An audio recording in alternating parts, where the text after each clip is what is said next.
Tayo po ay magpapatuloy pa rin sa atin pong series na The Kingdom Prayer. So, mas kilala ito bilang The Lord's Prayer. At ganun pa rin at nandun tayo sa series ng part 2 ng The Pursuit of Prayer. So bago tayo mag-start, siguro tayo muna tayong lahat, tayo ay lumapit sa Panginoon.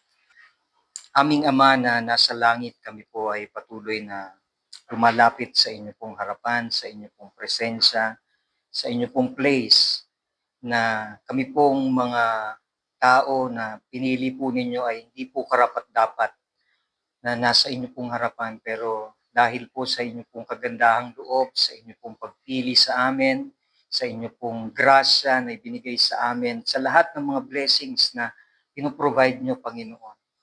Karapat-dapat ka na purihin, pasalamatan, at tunay nga na tama yung kinanta namin. Kayo lamang po ang worthy, Panginoon, na mabigyan ng kaluwalhatian, ng parangal. Sa inyo lamang po dapat nakatutok ang lahat ng sentro, Panginoon, maging sa panambahan na ito. Aming Ama, patuloy kaming sumasamo at dumadalangin na patuloy ninyong buksan ang aming pong puso, isipan, kausapin ninyo po kami sa inyo pong makapangyarihang salita. Panginoon, umaasa kami sa inyo pong salita ngayon pong umaga. Wala pong makakapag tulong sa amin, walang makakapag-alis sa kasalanan na meron kami, walang salba sa aming mga problema, suliranin sa amin pong buhay, kung hindi po kayo mangungusap, Panginoon. Kaya sumasamo kami na biyayaan niyo po at ibuhos niyo ang inyong pong pagpapala sa umagang ito. At hinihiling ko po ang pagkilos ng banal na spirito sa oras na ito na kayo po ang patuloy na magpaliwanag ng mga bagay na hindi namin naiintindihan. Kayo po ang magpakita ng mga katotohanan, Panginoon, na hindi namin maintindihan sa aming pong buhay. Dumadalangin din po kami, Panginoon, na yung amin pong mapapag-aralan ay maliwanag namin makita, mapakinabangan namin ito sa amin pong buhay, pamilya, sa trabaho at saan man. At nang sa gayon, Panginoon, ang resulta nito ay ikaw yung mabigyan ng parangal, Panginoon, sa oras nito. Aming Ama, patuloy namin sa inyong itinataas at pinagkakatiwala ang oras ng panambahan na ito. Naway pagpalain niyo po at ingatan niyo po ang bawat isa at kayo po ang mabigyan ng parangal. Ito po ang panalangin namin sa tanging pangalan ng Panginoong Jesucristo. Ang lahat ay magsabi ng Amen.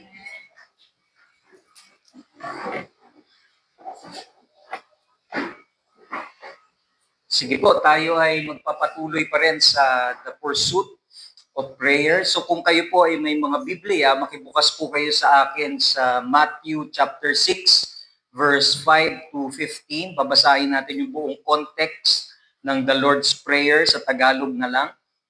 Pero ang kukuhanin lang natin ay yung verse 9 ng part ng ating series. Sige po, kung kayo ay nandyan, Matthew chapter 6, Mateo chapter 6, verse 5 to 14. Sabi dito, verse 5, kapag nanalangin kayo, huwag kayong tumulad sa mga mapagkunwari. Mahilig silang manalangin nakatayo sa mga sinagoga at sa mga kanto upang makita ng mga tao. Tandaan ninyo, tinanggap na nga nila ang kanilang gantimpala. Ngunit kapag mananalangin ka, pumasok ka sa iyong silid at isara mo ang pinto. Saka ka manalangin sa iyong ama na hindi nakikita at ang iyong ama na nakakakita ng ginagawa mo, ng lihim ang siyang magbibigay sa iyo ng gantimpala. Sa panalangin ninyo'y huwag kayong gagamit ng maraming salitang walang kabuluhan, gaya ng ginagawa ng mga hintil. Ang akala nila'y papakinggan sila ng Diyos dahil sa haba ng kanilang sinasabi. Huwag ninyo silang tutularan. Alam na ng inyong ama na nasa langit ang inyong kailangan bago pa ninyo ito hingin sa Kanya. Ganito kayo manalangin. Ama naming nasa langit, sambahin nawa ang inyong pangalan, dumating nawa ang inyong kaharian, masunod nawa ang inyong kalooban dito sa lupa tulad ng sa langit. Bigyan mo kami ng aming pagkain sa araw-araw at patawarin mo kami sa aming mga kasalanan, tulad ng pagpapatawad namin sa mga nagkakasala sa amin. At huwag mo kaming hayaang matukso kundi iligtas mo kami sa masama, sapagkat iyo ang kaharian at ang kapangyarihan at kaluwalhatian magpakailanman. Amen. Then verse 14, sapagkat kung pinapatawad ninyo ang mga nagkakasala sa inyo, patatawarin din kayo ng inyong Ama na nasa langit. Ngunit kung hindi ninyo pinapatawad ang inyong kapwa, hindi rin patatawarin ng inyong Ama ang inyong mga kasalanan. So ito po ang salita ng Diyos. Tayong lahat ay magpasakop at magkinig. So ang gagawin lang natin ngayong umaga ay mag-recap lang tayo doon sa nakaraan na natapos natin. At mahalaga na i-recap natin ito dahil madalas ay nakakalimutan natin. And then, papasok na tayo dun sa another part.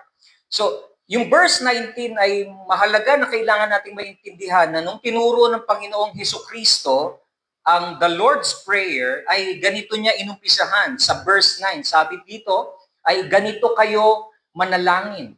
Ama naming nasa langit, sambahin nawa ang inyong pangalan. So pag magre-recap tayo at magre-review ng last time, ang Panginoong Hesus hindi niya tinuturo sa mga kanyang tagapakinig na merong secret na formula sa isang repetitive na prayers na ikaw ay parang mag-a-utter ka ng words na parang bibigkasin mo siya ng paulit-ulit at parang lingit sa kaalaman ng marami na parang ang tingin ng iba ay parang secret formula ito na kapag inulit-ulit mo yung ganitong tinuturo ng prayer ng Lord, eh magkakaroon ito ng something na impact or kapangyarihan. So ang tawag dito ay mindless approach na pinag-aralan natin last time.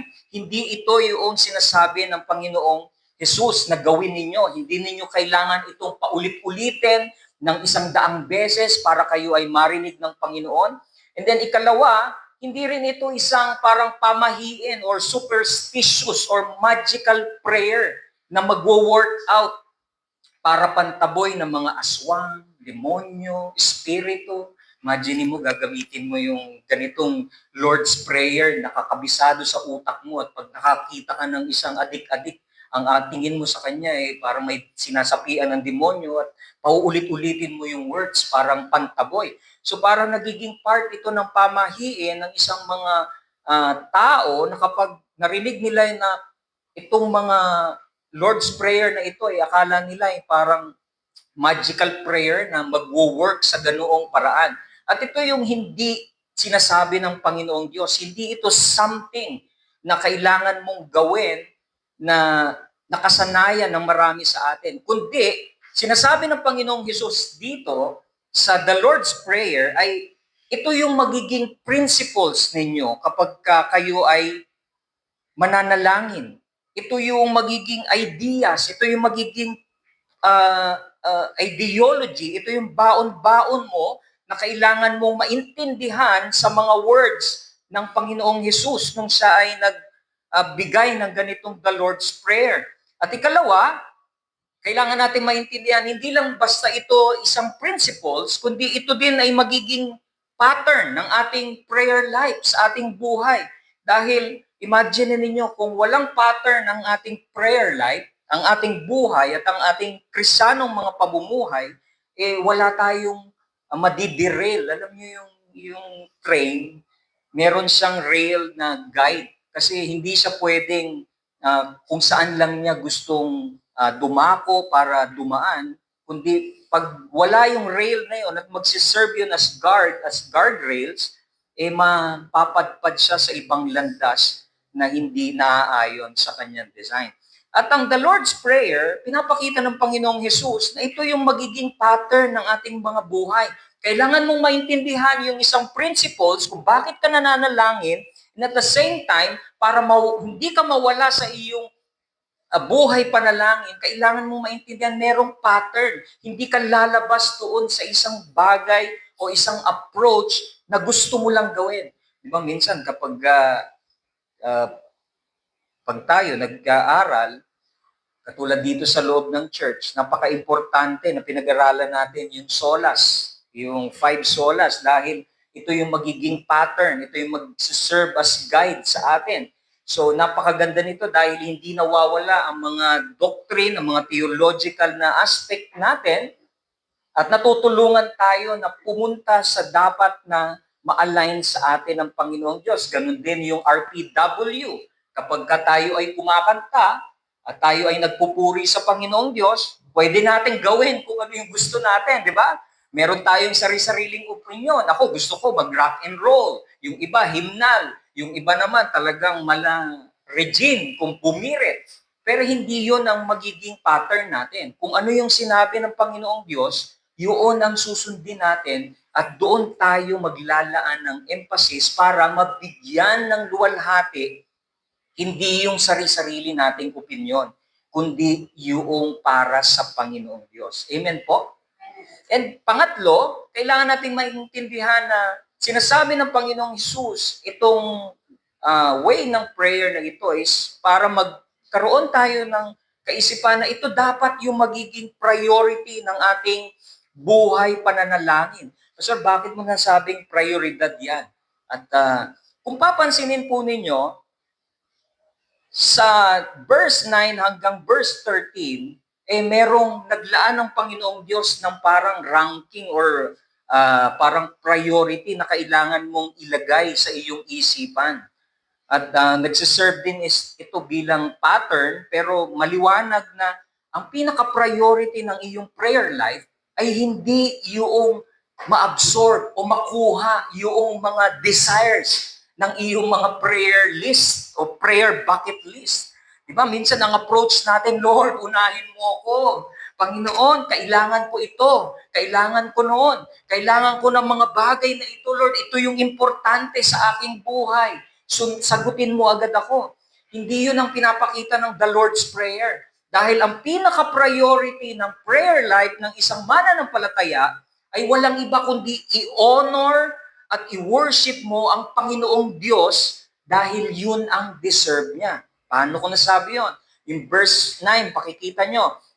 Sabi doon, Our Father in Heaven. Inumpisahan ng Panginoong Diyos. Tingnan mo at mag-focus ka sa Panginoong Diyos. Hallowed be your name. Yung kanyang pangalan, bigyan mo ng kaluwalhatian. Verse 10, Your kingdom come, your will be done. Ibig sabihin, yung kalooban mo, ang masunod, hindi yung naisin ng isang tunay na makasalanan na katulad natin on earth as it is in heaven. So dito sa lupa, kung ano yung kalooban ng Panginoong Diyos sa langit, yun ang masusunod at huwag mong ipipilit. Kaya napakaganda ng isang quotation ni E.M. Bounds. Prayer honors God. It dishonors self. At napakaganda noon dahil ang pananalangin, hindi siya about sa ating mga pangangailangan primarily. Kailangan nating maintindihan na i-dishonor mo ang iyong sarili. Itakwil mo lahat ng mga pangangailangan mo at mag-focus ka sa kung ano yung pagluwalhati at pagsamba sa Panginoong Diyos. Amen? Kaya, ikaapat, na makikita natin sa the Lord's Prayer, hindi lang siya basta priority, kundi isa siyang pursuit ng ating buhay pananalangin, buhay pananampalataya. Anong ibig sabihin ng pursuit? Ito yung pagpupursige. Ito yung pinaka-aim at goal mo sa iyong buhay. Hindi na yung desire ng iyong buhay ang namumutawi, kundi kung ano yung desire ng Panginoong Diyos na yun ang makamtan mo. Dahil kapag nakamtan mo, ang desire ng Panginoong Diyos, doon mo palang maa-achieve ang tunay na success, ang tunay na victory ng iyong buhay, ng satisfaction, kahit na i-offer ng mundong ito ang napakaraming bagay. Kaya itong minsan ang hindi maintindihan ng maraming mga tao kapag kaya nagpe-pray. Ang akala nila, ang pinaka-success ng buhay ay ma-achieve lahat at ma-answer lahat ng panalangin niya according sa request niya at pag binigay ng Panginoong Diyos, masasabi niya sa kanyang buhay, successful na ako, na-achieve ko na lahat. Kapag binigay yun ng Panginoong Diyos, ano pa ang ipag-pray mo? Mag-i-stay ka pa ba sa iyong prayer life kapag nakuha mo na ang lahat? Just an example, nanghihingi ka ng sasakyan, nanghihingi ka ng trabaho, nanghihingi ka ng magandang buhay. O paano pag ibinuhos ng Panginoon lahat sa iyo yun? Ano na ang matitira? Wala, kasi yun lang ang pinaka-focus ng iyong prayer life. Ang sinasabi ng Panginoong Hesus dito, ang pursuit ng ating prayer life ay hindi yung mga desire at mga request list natin, kundi ang mismong Diyos na mabigyan natin ng luwalhati. Kaya gusto kong maintindihan natin, hindi nyo ba alam na minsan tumatakbo sa ating isipan na pag sinabing worship, ano ang unang naiisip natin? Praise and worship, di ba?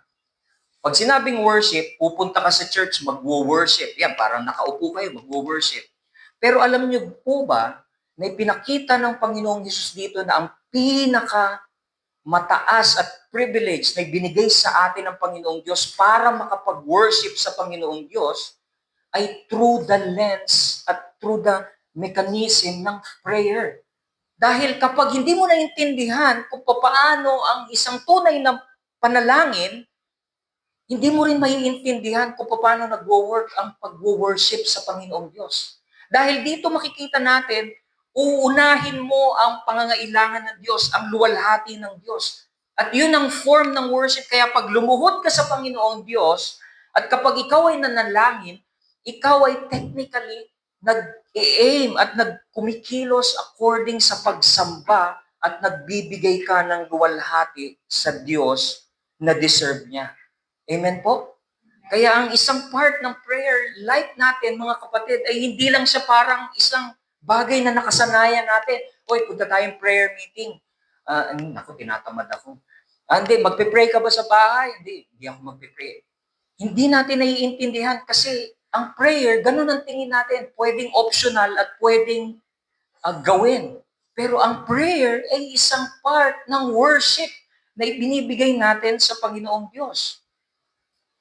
Kaya, ang isa sa mga quotation ni John MacArthur, sabi niya, prayer begins and ends not with needs of man, but with the glory of God.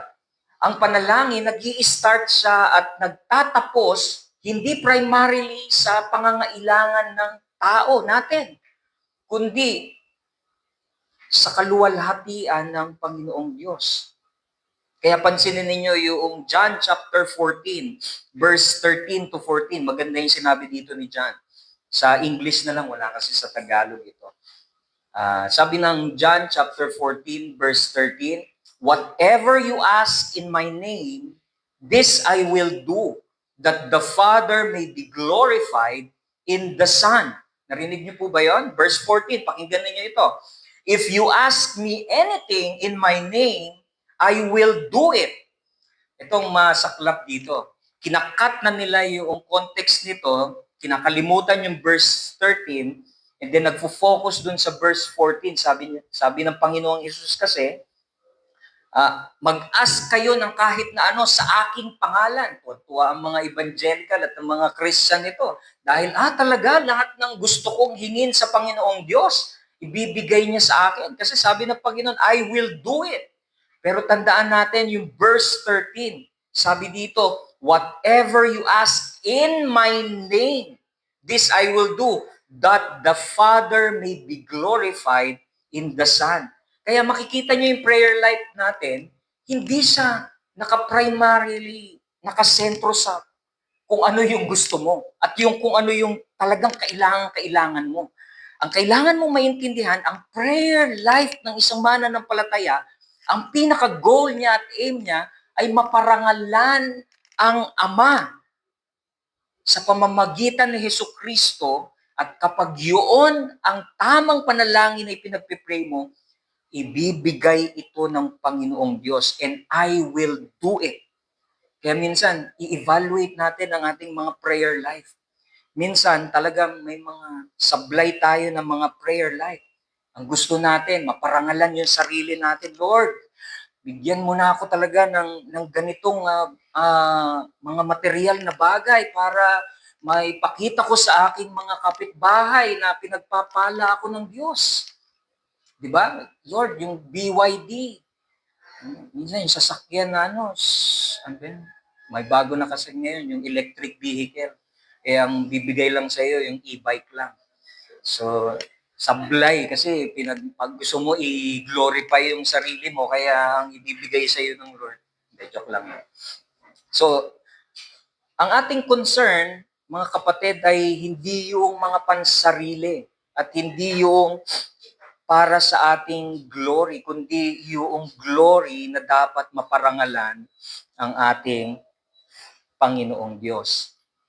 Kaya ito yung message natin last time na pag pinag-aaralan natin ang The Lord's Prayer, ay makikita natin dito sa atin pong aralin na yung tunay na panalangin at tunay na pagsamba ay mas mabisang na ipapahayag sa paraan ng tamang paglapit at tamang pagkilala bilang ating mapagmahal na Ama, habang buong paggalang at pagpipitagan nating kinikilala siya bilang ating banal at marangal na hari. Medyo malalim yung Tagalog, ano? Pero ang gusto ko lang i-highlight dito is the last time na pinresent ko yung kung paano tayo nagpipray, ay ma-imagine natin at mag-focus tayo na meron tayong Father in Heaven na very loving, siya ay mabuti, at mamaya i-rundown ulit natin.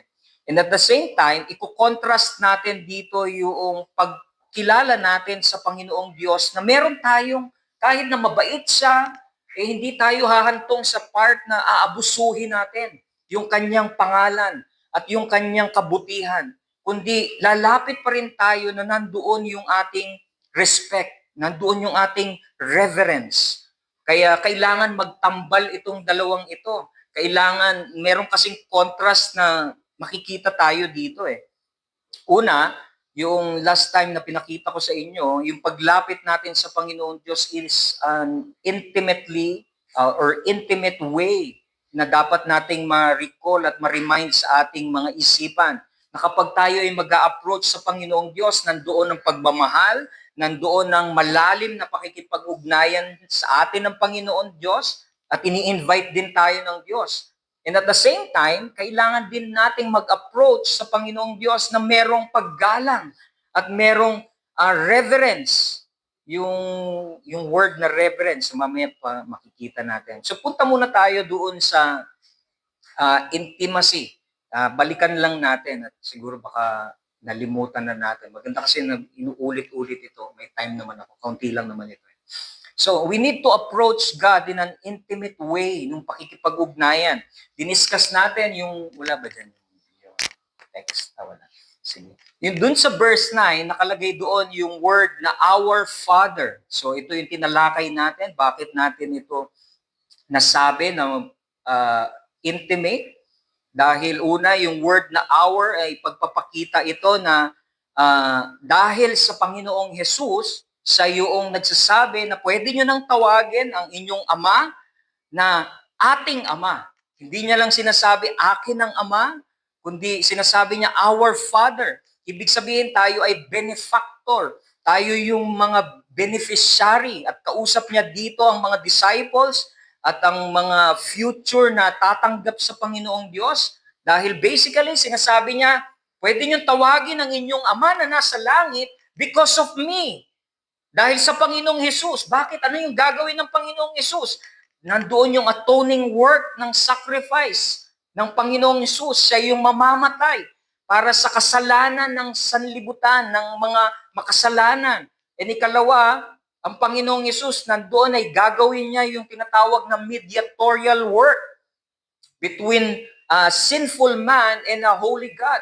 Dahil sa kanyang atoning sacrifice, siya yung magiging tagapamagitan, siya yung gigitna, at makakalapit na ang isang tao na hindi karapat-dapat papunta sa isang Diyos na banal at deserve ang isang bagay na papuri at luwalhati. And ikatlo, kailangan din nating maintindihan na hindi lang ito yung binigay ng Panginoong Yesus na mediatorial work at atoning sacrifice, kundi yung kanyang buhay ay lumakad siya dito sa mundong ibabaw at pinulfill niya yung law, yung lahat ng 10 kautusan ng walang bahid ng kasalanan para magkaroon ng hustisya at ma-receive yung katuwiran para sa mga pipiliin ng Diyos. Dahil kung hindi ginawa ng Panginoong Hesus na sundin yung law sa Old Testament na nire-require at tanging ang Panginoong Hesus lamang ang makakagawa nun, wala nang iba, wala tayong maipagmamalaki. Hindi natin masasatisfy ang demand ng Panginoong Diyos. Dahil ang Diyos, nagdi-demand siya ng isang perfect law, ng isang katuwiran na hindi nagmumula sa iyo. Hindi mo pwedeng sandalan ng iyong kabutihan na pwede mong sabihin, papasok ako sa langit dahil mabait ako. Wala akong ginawang kasalanan, wala akong inagrabyadong tao, wala akong hinurt or something. Mabait ako, kaya tatanggapin ako ng Panginoong Diyos dyan. Mali ka.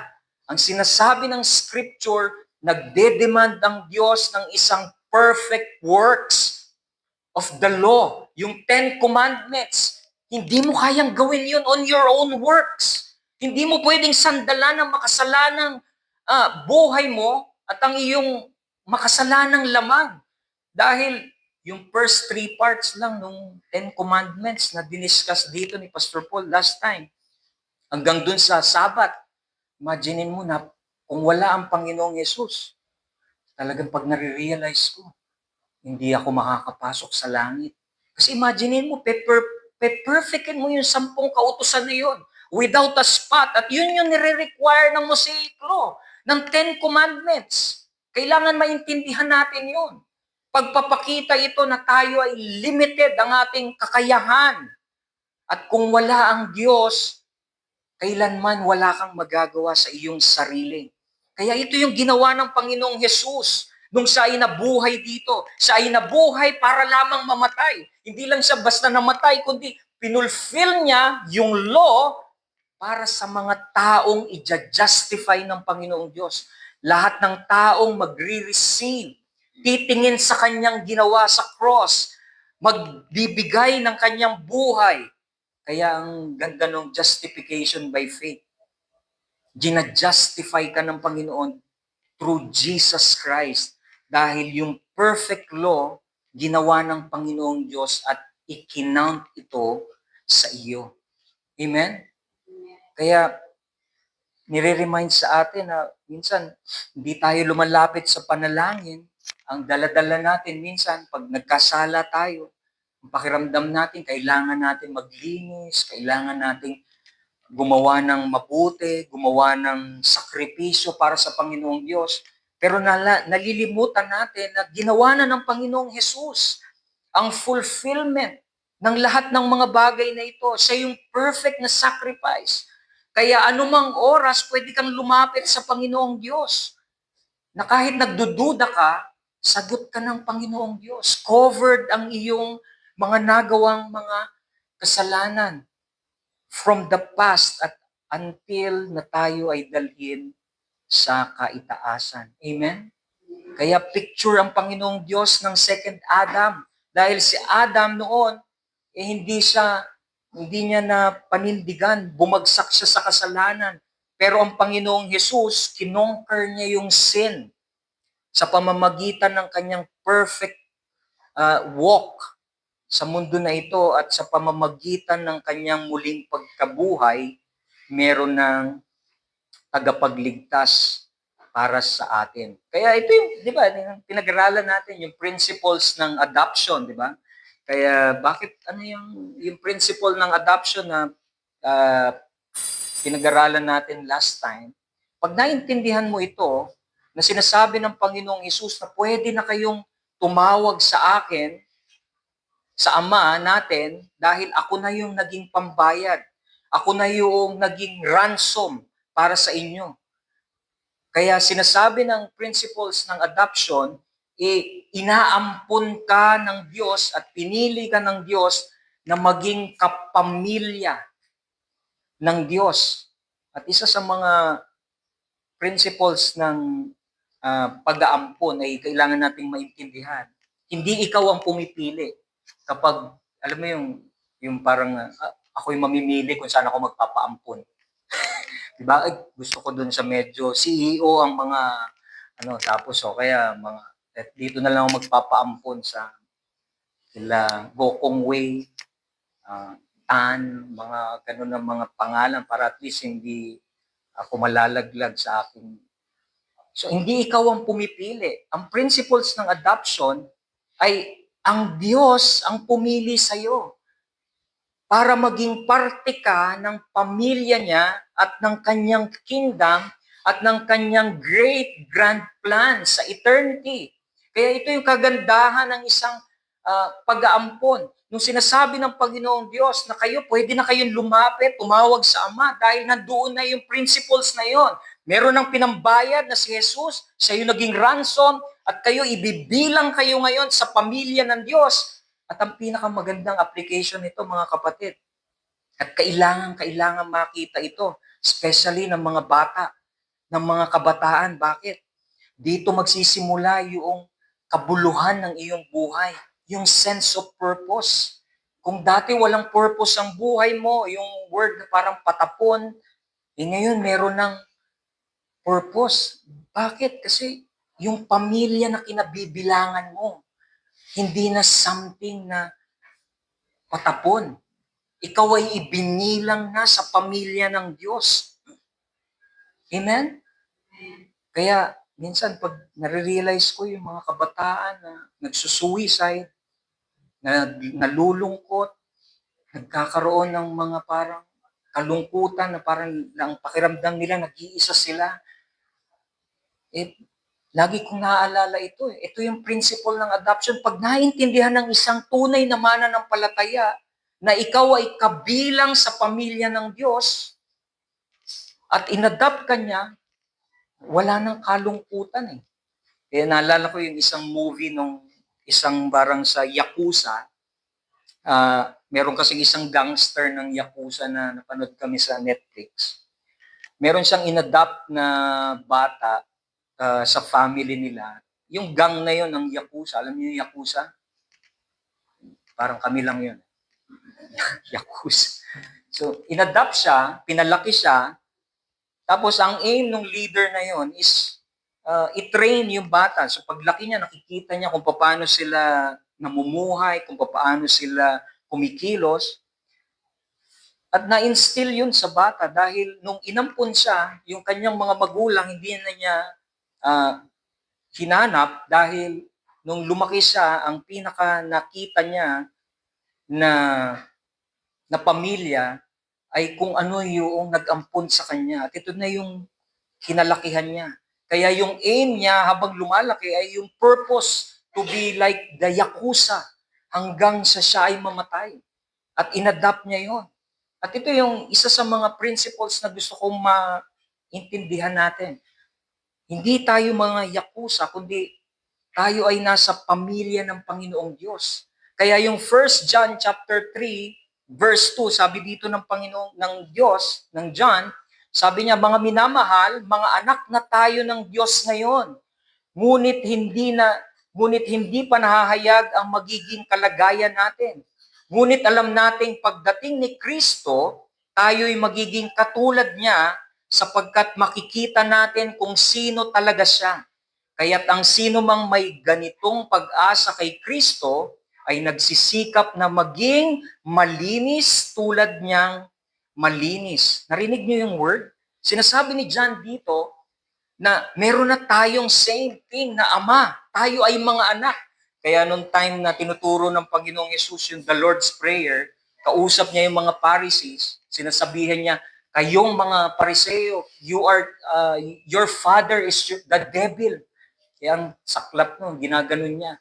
Kasi ang pinopoint out ng Panginoong Yesus dito ay yung mga disciples, yung mga tatanggap sa Kanya, yung ibibilang sa Kanyang kaharian. Kaya sinasabi ni John dito, meron na tayong Ama na nasa langit. Mga anak tayo ng Diyos. Kaya parang sinasabi niya dito, ayusin mo yung buhay mo. Hindi ka na dapat namumuhay ng something na kakaiba, kundi ikaw ay part na nag-ampon sa iyo. At ikaw ay inadopt sa pamilya ng Panginoong Diyos. At ikaw ay minahal dahil kay Kristo. At si Kristo yung magiging ugnayan para sa iyong buhay. Amen po? At ikalawa, makikita din natin, pinag-aralan natin na mabilis lang ito, yung principles ng affections. Yung word na our Father, dinugtong niya doon, our Father, yung kanina, sabi niya, our, ating Ama, pinapakita na lahat ng mga kabilang sa kingdom, kabilang sa iniligtas ng Panginoong Diyos, dito pinapakita yung ating Ama na tayo ay ini-invite ng Panginoong Diyos na tingnan ang Diyos hindi bilang isang nakakatakot na Diyos, kundi isang Diyos na nag-i-invite na meron siyang pagmamahal sa kanyang mga pinili. Gusto niya na makipagrelasyon sa atin. Merong Diyos na nauna nagpakita ng pagmamahal. At ito yung principles ng affection, mga kapatid. Kailangan maintindihan natin na ini-establish dito at pinapakita ng Panginoong Hesus yung father and child na relationship.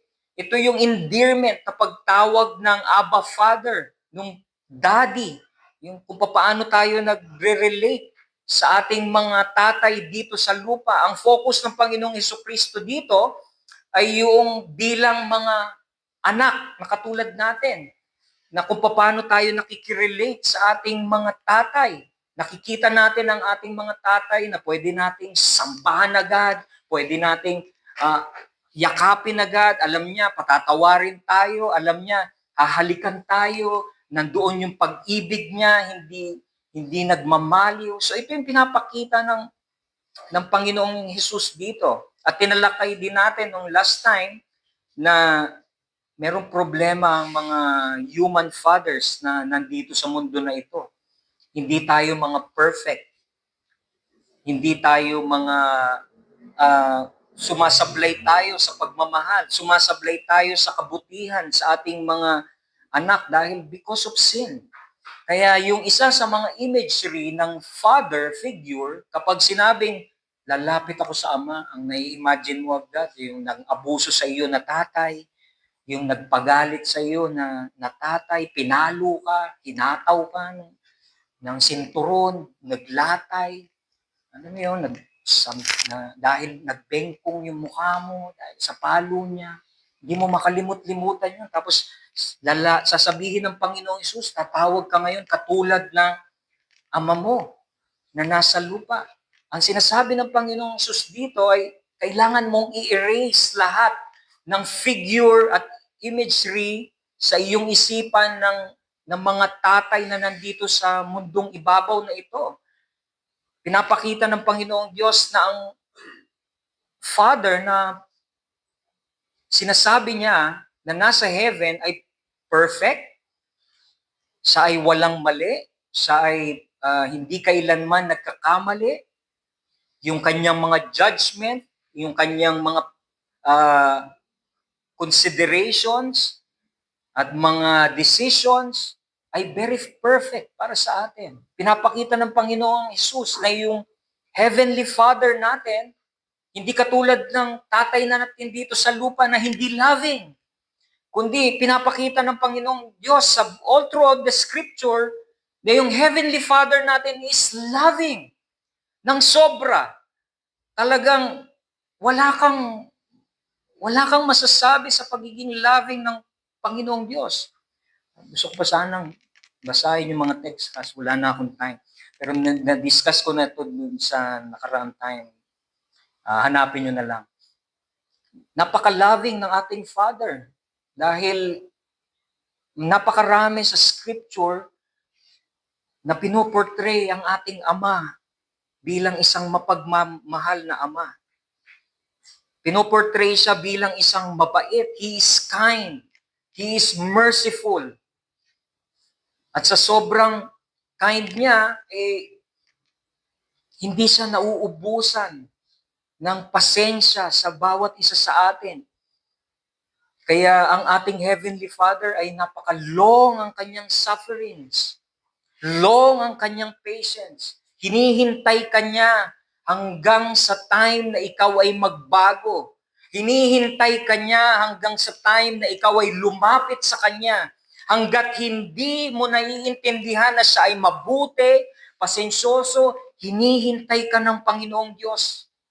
Ito yung pinuportray sa scripture. Sabi ng 2 Peter chapter 3 verse 9, ang Panginoon ay hindi nagpapabaya sa kanyang pangako gaya ng inaakala ng ilan.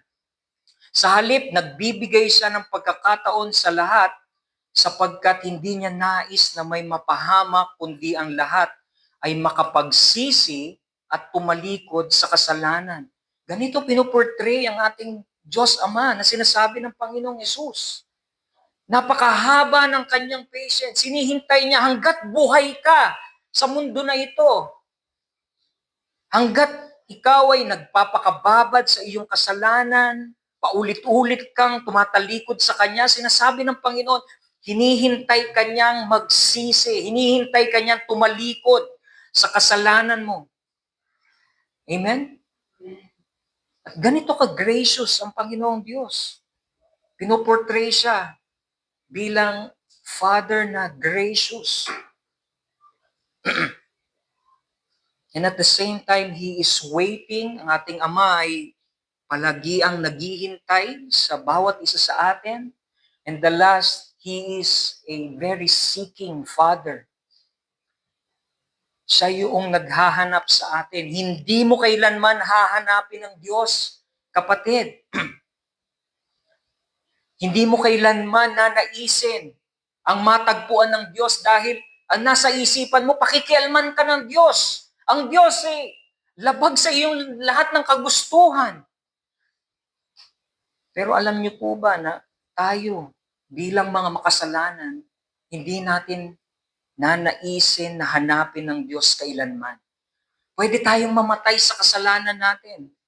Papunta tayo sa impyerno, pero ang sinasabi ng Scripture, ang Panginoong Diyos ang nagsisik sa bawat mga nawawala. Amen?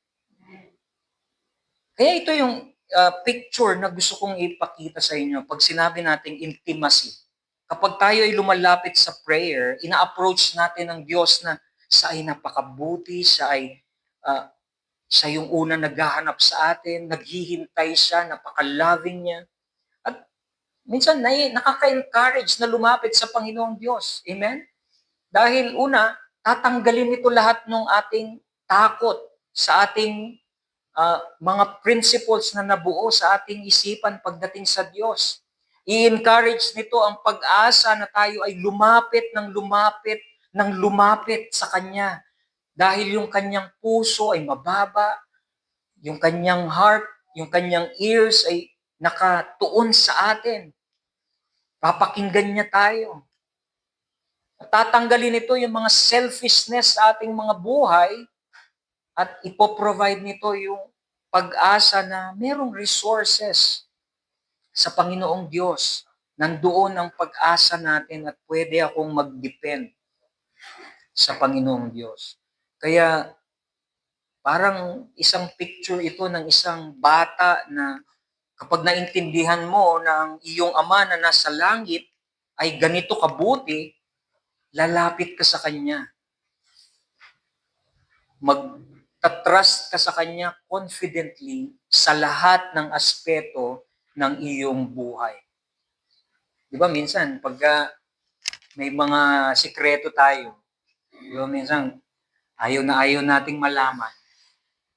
Minsan saan kayo pumupunta? Di ba doon sa pinaka ng best friend? Kaya pinaka-trusted na best friend. Pero minsan magugulat ka, hindi pala siya trusted. Siya yung nauna nag-broadcast. Minsan, di ba, parang ganun ang nature natin, di ba?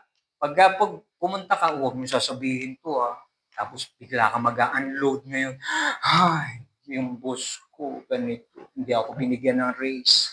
Ang sarap kurutin. Diba, naku, ito, binasted ako. Naku. Lahat ng mga bagay na hindi mo pwedeng sabihin sa madla. Alam mo yun, minsan, diba, sa Facebook, diba, nagta-type ka na, tapos i-click mo na lang para ma-broadcast ng ano pang tawag doon? My day. Dapat my month. Para buong isang month. I-click mo na lang, pero minsan natatakot ka kasi, siyempre, makikita ng buong tao, malalaman nila pinagdadaanan mo. Pero doon sa pinaka-trusted na friend mo, pwede mong mailabas lahat. Pwede mong, kasi nandoon yung intimate na pakikipag-ugnayan natin, tama? Minsan, ganito yung pinapakita sa atin dito, na ang Diyos, minsan, last resort na ng ating buhay kapag pumupunta tayo sa prayer. Minsan, hiyang-hiya tayo na sabihin, ibunyag lahat. As if naman may maitatago pa sa iyo ang Lord. May maitatago ka sa Panginoong Diyos. Amen? Minsan bakit binobroadcast natin dun sa trusted friend? Pwede naman nating sabihin sa Panginoong Diyos. At ito yung nililikha nito na nang sinabi ng Panginoon that our Father, pwede tayong lumapit na merong intimate na relationship, na merong malalim na pakikipag-ugnayan. Pwede mong sabihin lahat ng saloobin mo. Para kang isang batang magngangangawa, maglulupasay sa harapan niya.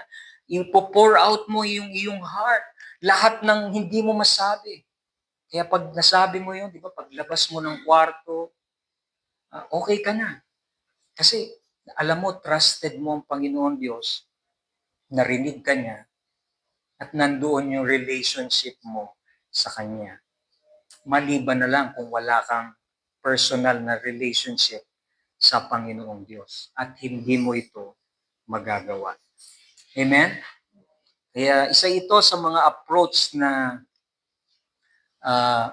tinalakay natin last time. So nag-recap lang ako, pero part pa rin naman ito. Amen. So pangalawa, at ito yung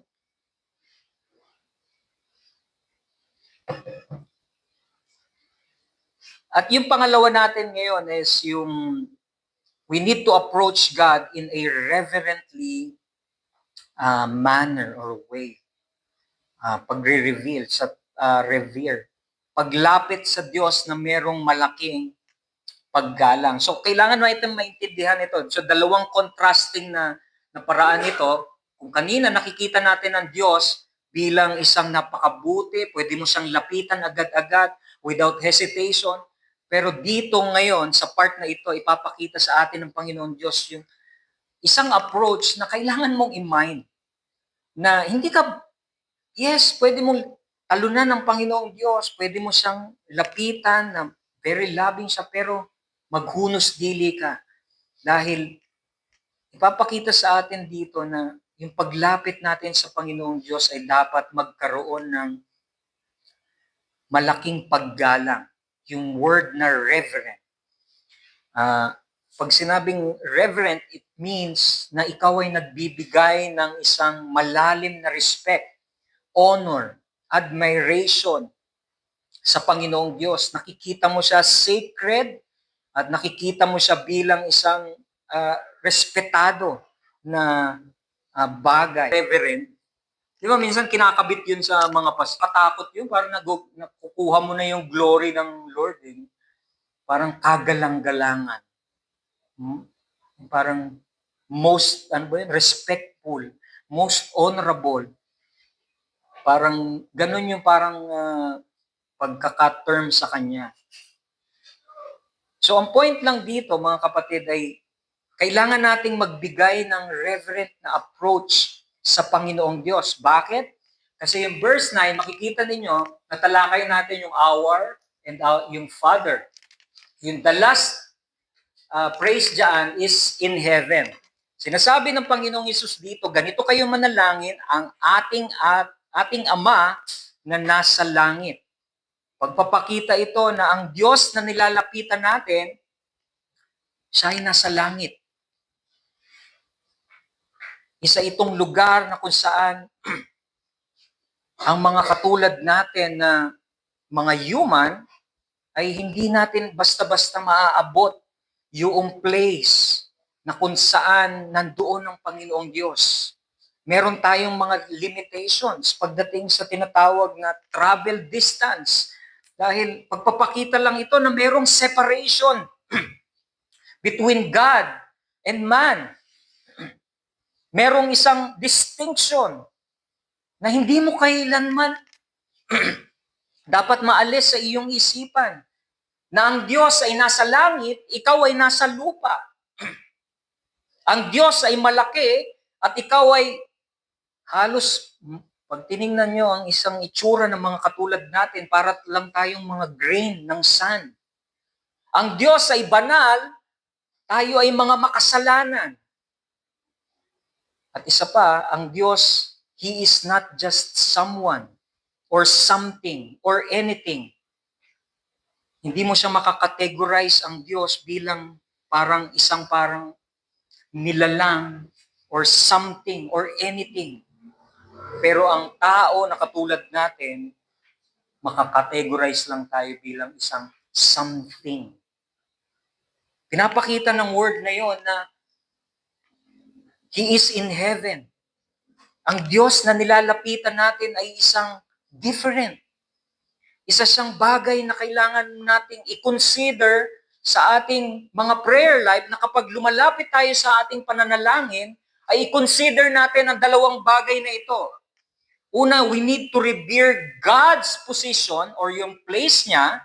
Magbigay tayo ng paggalang sa Diyos sa kanyang banal na posisyon kung nasaan siya. At ikalawa, we need to revere God's presence or magbigay tayo ng galang sa Diyos dahil sa kanyang presensya. At yung una, yun lang yung tatapusin natin, yung kanyang position. At next part na yung iba. So una, kailangan natin maintindihan at i-consider na paglalapit tayo sa Diyos, hindi tayo lumalapit sa isang di ba minsan pag pumunta tayo sa kapitbahay, di ba yung word na parang at home, diba, parang at home ka, bigla kang mararansak sa kapitbahay mo, minsan di ka naman ini-invite, tapos buksan lahat ng kaldero, rep, parang, Marino to. Yung pala, di mo galit na sa'yo.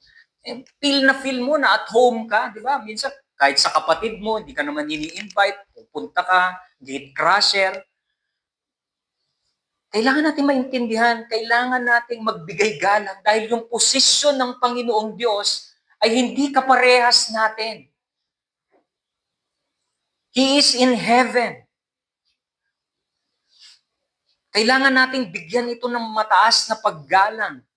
At magbibigay lang ako sa inyo ng mga key texts at least ma-appreciate lang natin kung ano yung sinasabi ng Lord dito. And then the rest yung follow na lang. Pag sinabi nating in heaven, at ito yung mismong place ng Panginoong Diyos, pagpapakita ito na yung langit kung saan nandoon ang Panginoong Diyos ay unang-una, it is immeasurable. Hindi ito kailanman masusukat. Imagine niyo yung lalim nito, kung nasaan tayo at kung nasaan ang Panginoong Diyos. Hindi natin ito mapupuntahan on our own. Kaya ang sabi ng Jeremiah 31 verse 37, sabi ni Jeremiah, kung masusukat ang kalangitan o maaarok ang kalaliman ng lupa, maaari kong itakwi ang buong Israel dahil sa lahat ng kanilang ginawa. Ito'y nagmula sa bibig ni Yahweh. So sabi ng Panginoon Diyos, pinapakita niya na merong separation between us here in earth at kung saan nagduduel ng Panginoong Diyos. He is in heaven. Alam niyo, yung si Elon Musk, alam niyo po ba na nag-spend ng almost 2 trillion US dollar yung program nila na SpaceX para yung expedition nila sa universe at para yung ma-check nila yung kanilang technology na makakabalik at makakapunta sa universe, yung kanilang mga aparato. Pero alam niyo po ba na itong si Elon Musk, kahit na napakayaman at nag-imagine niyo yung almost 2 trillion US dollar, pag kinonvert mo yun sa peso, kahit ilang maleta ang nasa gobyerno, hindi mapupunuan yon. Ganun kadami ang sinayang, pero hindi nila naubos yung buong universe. Hindi pa sila nakapunta sa ibang bahagi dahil napakalaki ng universe. At ang point na pinapakita dito, na Napaka-immeasurable ng distance ng katatayuan natin bilang mga tao sa kalangitan. Diba, pag sinabi natin na langit, akala lang natin ulap lang yung nakikita. Pero pag lumampas ka pa dyan, makikita mo yung vast na universe. Nandoon ang mga galaxy, nandoon ang mga stars, mga iba't ibang mga planeta. At napakalalayo nun. Gaano kalayo yung mga distance na yon, hindi mo siya kayang i-compute sa mathematics. Pinapakita dito na yung lalapitan natin na Diyos ay nasa heaven siya. Hindi masusukat yung travel distance na kung nasaan man siya. At kapag sinabi natin ang Diyos ay nasa langit, dito nagre-reign at dito naghahari ang Panginoong Diyos. This is where God reigns. Ang sabi ng Psalm chapter 11 verse 4, si Yahweh ay naroon sa kanyang banal na templo, doon sa kalangitan. Nakaupo siya sa kanyang trono. In Daniel chapter 4 verse 35, sabi dito, lahat ng nananahan sa lupa ay walang halaga. Ginagawa niya sa hukbo ng langit anumang naisin niya. Walang maaaring mag-utos sa kanya ni makakatutol sa kanyang ginagawa. So, ang kalangitan na binabanggit dito ng Panginoong Diyos ay nandito ang Panginoon kung saan siya yung hari, nandito yung kanyang otoridad, at dito siya naghahari. Di ba minsan pagka pupunta tayo sa isang parang merong posisyon at merong authority sa gobyerno, narinig nyo na yung word na courtesy call? Hindi nyo pa narinig yun? Ang tawag doon courtesy call, ibig sabihin, di ba minsan ng mga Pilipino kasi sanay, punta ako dyan, punta po ako dyan, magpapasign lang ng ganito. Pero sa mga matataas na tao, hindi mo pwedeng gawin yun. Ang gagawin mo, magtatawag ka ng courtesy call, magpapa-appointment ka, hihingi ka ng schedule, advance request meeting, kasi maraming schedule yun. Hindi ka basta pwede mag-gate crash. At minsan, ganito yung pinapakita dito, yung pupuntahan natin sa panalangin at kung saan naghahari ang Panginoong Diyos, nandoon ang kanyang authority, nandoon ang kanyang position na hindi ka basta-basta pwedeng mag-gate crash dahil ibang klaseng ang pupuntahan mo, hindi siya katulad ng mga authorities at ng mga posisyon na meron dito sa lupa. Amen? In heaven, ang Diyos, dito siya namamalagi. God dwells in heaven. Ang sabi ng 1 Kings chapter 8 verse 30, pakinggan po ninyo ang inyong lingkod at ang inyong bayang Israel tuwing kami mananalangin paharap sa lugar na ito. Pakinggan ninyo kami buhat sa inyong tahanan sa langit at patawarin ninyo kami. Hindi, sa English translation kasi ang nakalagay. And listen in your heaven, your dwelling place. So mas maganda yung ESV translation. So pagpapakita na yung heaven na binabanggit dito, nandito nagdudwell ang presensya ng Panginoong Diyos. Dito siya namamalagi. Kaya kapag tayo ay lalapit sa panalangin, mga kapatid, in private or in public, kailangan i-mind natin yung isang principle na yung atmosphere ng Diyos, yung lalapitan natin sa panalangin ay nandun tayo pumapasok sa dwelling place na kung saan nandoon namamalagi ang Diyos. Nandoon ang kanyang presensya. And in heaven, nandito ang kanyang trono. It is His throne.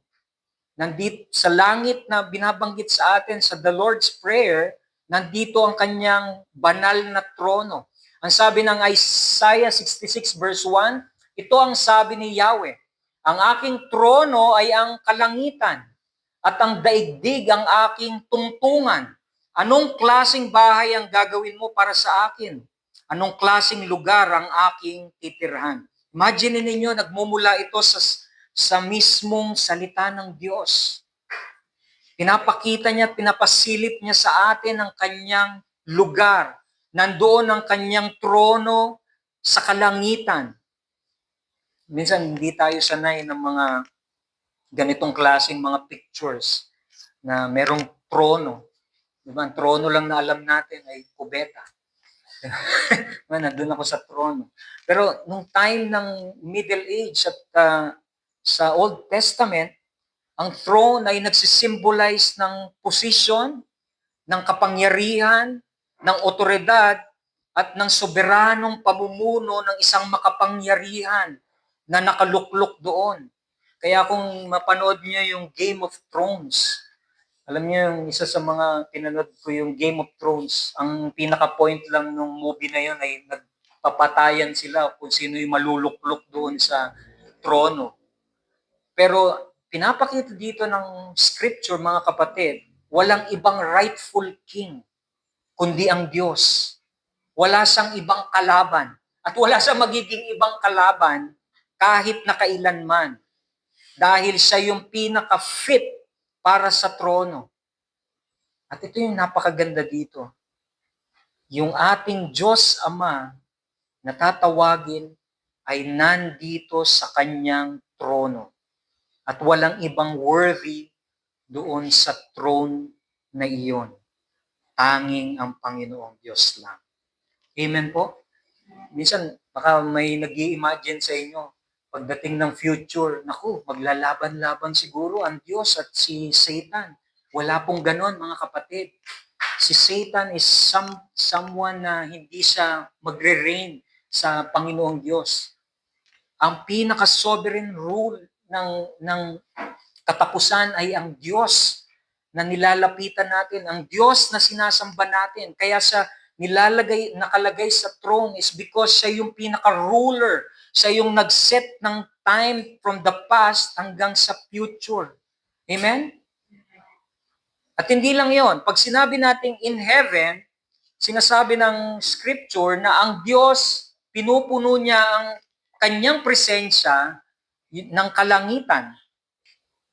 In heaven, God fills His presence. Pinupuno ng kanyang presensya yung lugar na kung saan nandoon ang Panginoong Diyos.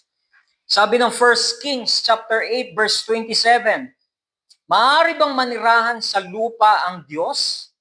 Kung ang langit, ang kataas-taasang langit, ay di sapat na maging tahanan ninyo. Ito pa kayang hamak na templo na aking itanayo. So, sa English translation, sabi dun, behold, heaven and the highest heaven cannot contain you. So, nandoon yung idea na yung heaven, nandoon yung pagpuno ng kanyang presensya. Hindi ko maipaliwanag ito. Bigyan ko lang kayo ng isang parang glimpse nito. Sabi sa Jeremiah 23 verse 24, sabi noon, can a man hide himself in secret places so that I cannot see him? Declares the Lord. Pakinggan niyo itong word na ito. Do I not fill heaven and earth? Declares the Lord. Nandun yung idea. Anong sinasabi mo, Pastor? Ang sinasabi ko dito, yung heaven, na kung saan nandoon ang Panginoong Diyos, hindi siya something na parang, alam niyo parang nasa imagination ng mga tao na pag nasa heaven ka na, nandun yung parang mga usok, magsisisigaw ka na walang makakarinig sa iyo, tatawa ka, magsisaya ka. Hindi ganun ang heaven. Ang sinasabi ng heaven, dito na pinag-aaralan natin, nandoon yung kanyang presensya ng Diyos at pinupuno ng presensya ng Diyos yung kalangitan na ito. Amen? Nakakasunod kayo? Bigyan ko pa kayo ng isang example. Di ba pag nasa isang room kayo, kaya parang meeting room. Tapos minsan parang ang dating ng meeting parang boring. Di ba? Parang ang bored naman dito. Tapos bigla may papasok na isang tao. Alam niyo yung word na parang ang lakas ng personality. Alam mo yung pagpasok niya, hello! Siya yung magpupuno ng buong room na yun. Na parang lahat ng sasabihin niya, yun yung magpapasaya sa lugar na yun. Yung biglang, pag yung personality ng tao masaya, biglang sasaya yung buong room. Pag alam mo yung personality ng tao, malungkot, biglang magkakalungkutan yung buong room. Ganito yung parang picture na gusto kong ipakita sa inyo. Yung heaven, pinupuno ng presensya ng Diyos, ng kaligayahan niya, ng kasiyahan niya, ng kanyang, ng something ng presence niya. Amen? Nakakasunod po? Hindi ko may paliwanag ito kasi nung last time na itinuro ko yung the lost coin at the lost sheep, the lost son, naalala ko yung Luke chapter 15 verse 7. Pakinggan nyo ito. No? Ang sabi ni Luke sa Tagalog, sinasabi ko sa inyo, ito yung time na nahanap na yung isang lost sheep. Sabi niya, sinasabi ko sa inyo, magkakaroon ng higit na kagalakan sa langit dahil sa isang makasalanang tumatalikod sa kasalanan kaysa sa siyam na matuwid na di nangangailangang magsisi. Kailangan niyo maintindihan yung word na magkakaroon ng higit na kagalakan sa langit.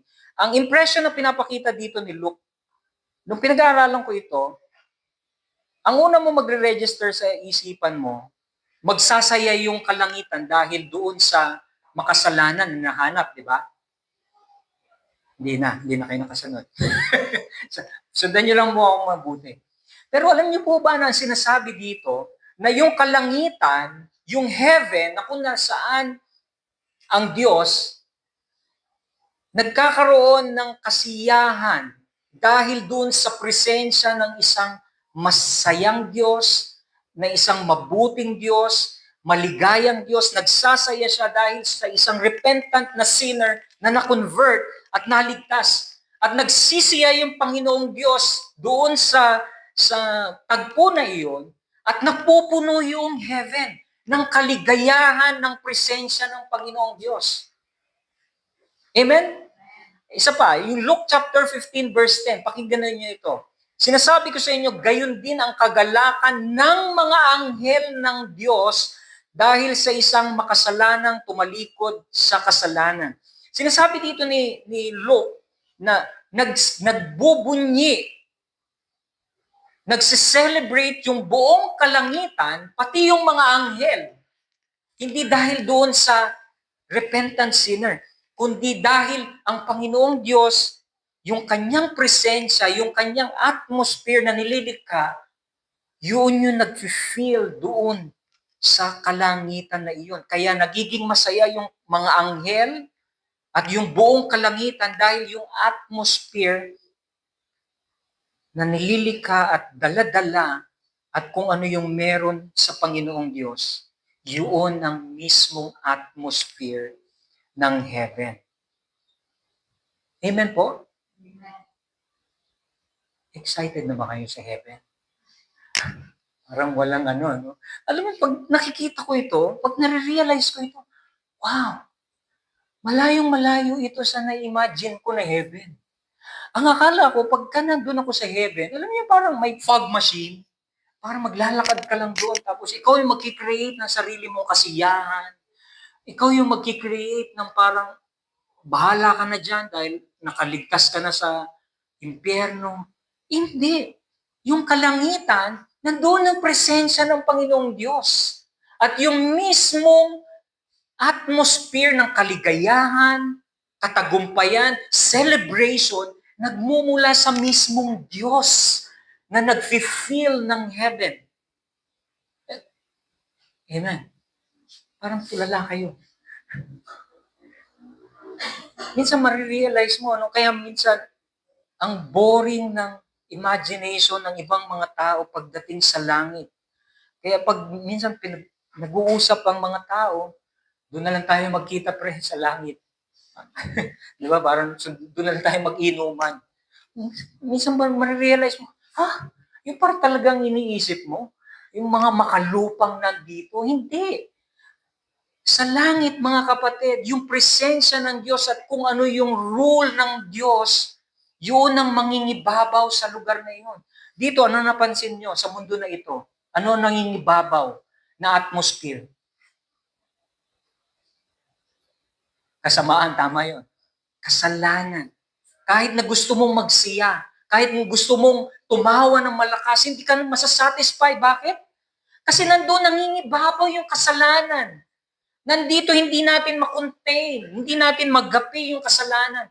Pero pagdating sa langit, nandoon ang presensya ng Panginoong Diyos at siya yung nag-fulfill ng kalangitan na ito. Amen po? And then next, sa langit, in heaven, dito niya sinasagot ang kanyang mga people of God. God answer His people from heaven.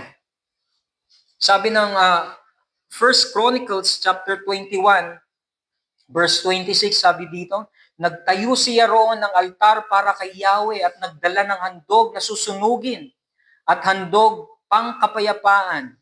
Nanalangin siya kay Yahweh at sumagot naman si Yahweh sa pamamagitan ng apoy, buhat sa langit upang sunugin ang mga handog sa ibabaw ng altar. Dito sinasagot ng Diyos ang mga panalangin ng kanyang mga people. Isa pa. 2 Chronicles chapter 7 verse 14. Ngunit kung ang bayang ito yung prayer for the nations, nag-pray sila, na nagtataglay ng aking karangalan, ay magpapakumbaba, mananalangin, hanapin ako at talikuran ng kanilang kasamaan. Pakinggan nyo yung susunod na word. Papakinggan ko sila mula sa langit. Patatawarin ko sila sa kanilang mga kasalanan at muli kong pasasaganain ang kanilang lupain. Ang kailangan nyo maintindihan dito, ina-answer ng Lord ang mga request, petitions, at mga panalangin ng kanyang mga people from heaven. Dito niya sinasagot. Psalm 20 verse 6, ngayon ko nalaman na si Yahweh ang nagbigay sa pinili niyang hari ng kanyang tagumpay. Siya'y tinutugon niya mula sa kalangitan, mga dakilang tagumpay ng kanyang makakamtan. So, pinapakita dito na dito nag-a-answer ang Lord sa kung saan na pinapakita ng Diyos ang ating Ama na nasa langit. Dito siya sumasagot ng mga panalangin. Kailangan nating ma-realize na ang mga panalangin ng kanyang mga pinili natin, mga mananampalataya na kumikilala sa Panginoong Diyos, kailangan nyo maintindihan ito mga kapatid. Hindi ito nawawalan ng saysay, yung ating mga prayer at mga petitions. Ang ibig sabihin, lahat ng ibinubukas natin sa ating bibig na panalangin sa Panginoong Diyos, ito ay naririnig ng Diyos. It will never be unheard. Or it will never be, parang hindi niya, napaka-imposible itong hindi marinig ng Panginoong Diyos. Even yung ating mga private prayers, yung ating mga persistent na prayers, minsan nagda-doubt tayo. At ito pang maganda. Alam nyo ba na yung ginagawa pala natin na prayer meeting, na minsan parang, ayoko na. Ayoko na sa prayer meeting, may gagawin ako. Sinasabi dito na yung mga prayers na ito, sinasagot ito ng Diyos sa kalangitan. Pababa ito sa atin. Kaya lahat ng mga panalangin ng kanyang mga people ay hindi kailanman nakakalampas sa tenga ng Diyos sa kalangitan. Amen po? Kaya wag po tayong sinasabi ng scripture na wag tayong magsawa ng hindi na manalangin. Ano man yung klase ng prayers natin, ipagpatuloy natin dahil naririnig yan ng Panginoong Diyos. At i-answer niya ito mula sa kalangitan. And then next, ang Diyos, hindi lang siya basta sumasagot ng panalangin sa heaven, kundi ang Diyos, nagsisend siya ng kanyang judgment from heaven. Sinasabi ng Panginoong Hesus dito na tinatawagan natin Diyos na siya ay malayo, siya ay kakaiba. Dito niya pinapadala sa kalangitan na ito kung saan siya nagdudwell yung kanyang judgment. Sa English translation, sabi ng Genesis 19 verse 24, "Then the Lord rained on Sodom and Gomorrah, sulfur and fire from the Lord out of heaven." So, ito yung time na nagkakagulo na yung time na ito at i-judge ng Lord yung Sodom at Gomorrah. Minsan pwede namang gawin ng Lord na magically mag-appear na maging salt na lang lahat ng mga i-judge niya. Pero hindi, pinakita dito na sa kalangitan, pinadala niya yung kanyang judgment out of heaven. At napakatindi ng ganitong klaseng scenery. 1 Samuel chapter 2 verse 10.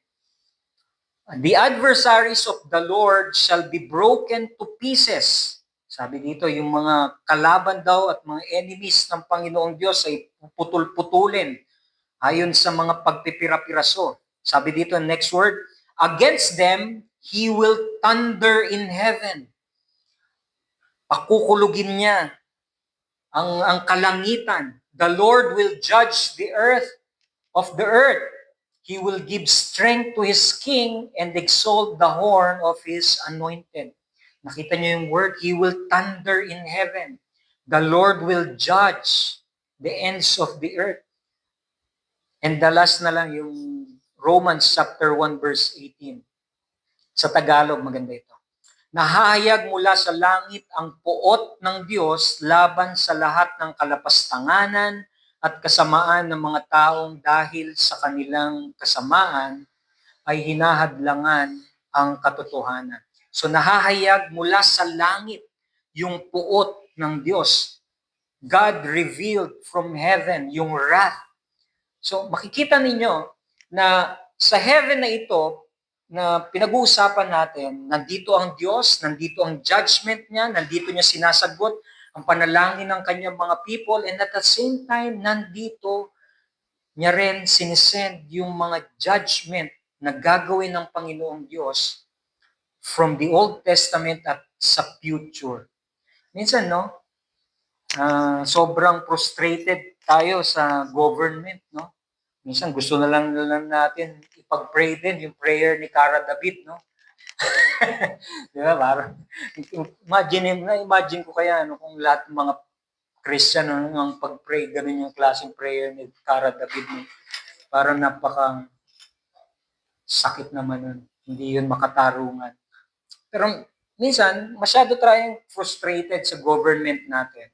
Nakakalimutan natin na yung justice at yung judgment ay nasa Panginoong Diyos. Amen po? Minsan kahit na ma-frustrate ka, kahit na magreklamo ka, wala kang, nasa Panginoon pa rin ang justice eh.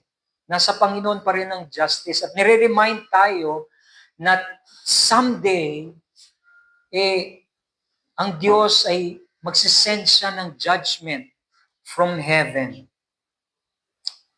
At dahil ito sa mga result ng mga people na nananalangin sa Kanya. Kaya na-realize ko, tama pala yung pinagpipray natin sa prayer meeting. Pag pinagpipray natin yung government na maging maayos. Kasi sinasagot siya ng Panginoon eh. Tapos minsan pagka may nangyayari, minsan na-realize ko, galing ano? Minsan, sagot din na pala ng Panginoon yun. Minsan, inaalaw niya na mag-rampant yung violence. Minsan, part yun. Nagsisend siya ng mga judgment, ng answers niya. At result ito ng mga people's prayer according sa kalooban ng Panginoon Diyos. Amen po? And last na lang, then magko-close na tayo. Alam niyo ba na pag sinabing in heaven, ito ay isa sa mga description ng scripture is, it is everlasting. Ito ay walang hanggan. Yung place na kung saan, nasaan ang Panginoong Diyos, ito ay walang hanggan. Wala itong simula at wala itong katapusan. Kaya ang sabi ng Psalms 89 verse 29 sa English translation, I will establish his offspring forever and his thrones as the days of the heavens. So yung word na as the days of the heaven, nagpo-portray ito na ito ay pangwalang hanggan. Yung kalangitan, yung kung saan nandoon ang Panginoong Diyos at nagre-reside siya, wala itong katapusan. Kaya sa Tagalog translation, yung langit daw ay sintatag ng iyong kaharian. In 2 Corinthians chapter 5 verse 1, sabi dito, sabi ni Paul, alam namin kapag nasira ang toldang tinatahanan natin ngayon, ang ating katawang lupa, kami may tahanan sa langit na hindi kailanman masisira. Ito yung susunod na word. Isang tahanang ginawa ng Diyos at hindi ng tao. Hindi nasisira, hindi nagdi-decay. Ito ay tahanan na ginawa ng Panginoong Diyos. Ibig sabihin, this is everlasting, walang hanggan, walang kahit na anumang makakasira, makakatanggal. This is everlasting, pangwalang hanggan. Bakit ko binibring up sa inyo ito? Alam nyo, nung si Queen Elizabeth, nung namatay siya bilang isang queen sa UK, nag-reign siya ng 70 years. At alam nyo kung ilang taon ng 70 years? Napakatagal ng kanyang reign na yon. Inabutan niya si Elvis Presley, Billy Graham, John F. Kennedy. Basta ang dami niyang inabutan sa kanyang pag-reign bilang queen nung siya ay namatay. 70 years ay napakatagal. Naalala ko si Noynoy nag-reign ng 3 years. Si Duterte nag-reign ng 3 years. Si Marcos, yung senior, 6, tama na, nag-6. 6 years. Hindi yung bata. Yung matanda. 6 years. Pero imagine niyo 30, 20 years. Basta, ang point lang ko bakit ko pinapakita sa inyo. Minsan, pag na-realize mo yun, yung 1, 2, 3 na mga taon, minsan akala mo everlasting na siya. Ang tagal! Di ba, minsan pag nagre-reklamo yung mga tao, ang tagal naman ng term nito. Mamamatay na kami lahat. Bakit ko sa inyo sinasabi ito? Kasi kung kayo natatagalan na sa reign ng mga namumuno sa bansa na ito, kailangan natin maintindihan na Diyos, He will reign in the future with an everlasting rule. Nare-realize po ba yun? Hindi. Uulitin ko pakinggan ninyo mabuti. Nandito yung pinakaano nito. Kung ang Diyos namamalagi siya sa heaven as everlasting at pinapakita sa atin na siya ang everlasting God in the future, at magre-reign siya ng pangwalang hanggan, kailangan mong maintindihan mga kapatid na kung ang iyong prayer life sa Diyos ay minsan 3 minutes lang nagpe-pray ka, pagod ka na. Minsan, nagpe-pray tayo sa prayer meeting, bored ka na, uwing-uwi ka na. Tinatamad ka na mag-pray. Di ba? Parang minsan nakikita mo yung prayer meeting, parang sayang ang oras, sana nakapagbenta ako. Sana nakagawa pa ako ng bagay sa bahay, nakapag-alaga ako, nakapagtrabaho. Sayang ang oras. Di ba minsan may ganun tayong attitude sa prayer meeting, tama? Hindi na ako lalayo.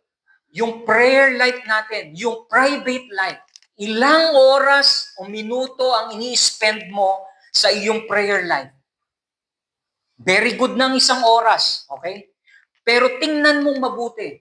Kung ang Diyos na katatagpuin mo in the everlasting at yung prayer life mo sa private life mo, hindi mo ma-enjoy, At ang lagi mong bukang bibig kapag ikaw ay nagpe-pray, Lord, ito yung gusto ko, ito yung kailangan ko, bye-bye, thank you, God bless you all. Tapos mag-i-aim ka na ikaw ay Christian, pagdating ng iyong buhay, haharapin mo ang Diyos with an everlasting. Doon ka mamamalagi. Samantalang ang iyong buhay dito, hindi mo ma-appreciate ang worship. Hindi mo ma-appreciate ang iyong Christian life. Ang iyong prayer life. Lagi kang tinatamad. Tapos sasabihin mo, Christian ka, papunta ako sa langit. I will meet my Creator with an everlasting in heaven. Kaya minsan, alam mo yung word na how dare you na i-claim ang isang bagay na ikaw ay niligtas ng Diyos. Tapos marirealize natin ngayon na ang Diyos na nilalapitan natin nasa langit. He is everlasting, katatagpuin natin siya. Tapos pag tinanong tayo, kilala ba kita? Kailan ka ba nakipag-usap sa akin? Ay, oo, di ba may sakit ang anak mo? Nung time na lumapit ka sa akin, nanghihingi ka ng trabaho, pagalingin yung anak, nanghihingi ka ng something, binigay ko sa'yo. Pero tinry mo ba na kilalanin ako bilang iyong ama na nag-i-invite sa'yo? Naisip mo ba na merong worship para makita mo kung gaano ko kalawalhati na yung buhay mo dapat ma-reflect yung kaluwalhatian ko sa buhay mo? Hindi kung ano-ano yung pinaggagawa mo sa buhay mo. Minumura ka ng mga tao, sinusumpa ka ng mga tao, tapos ikaw nagkiklaim ka that you are a Christian. Minsan ang prayer life natin, kailangan natin i-evaluate. Dahil ang Lord na pupuntahan natin, He is an everlasting God. Haharap tayo sa isang Diyos na wala ng balikan. Mga kapatid, 60 years lang ang prime na meron tayo dito sa mundo na ito. At napakaiksi nun, nung buhay na yun, compared sa everlasting.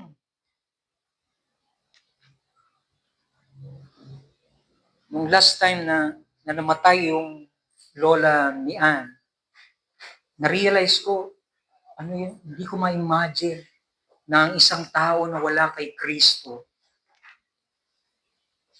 siya ay haharap sa kanyang Creator. At minsan, ang daladala ng mga tao, minsan, pagharap nila sa Creator, sasabihin nila sa tao, naging mabuti ako. Wala akong sinirang mga tao. Nagawa ko yung 10 Commandments. Hindi ako nagsinungaling. Hindi ako nagnakaw.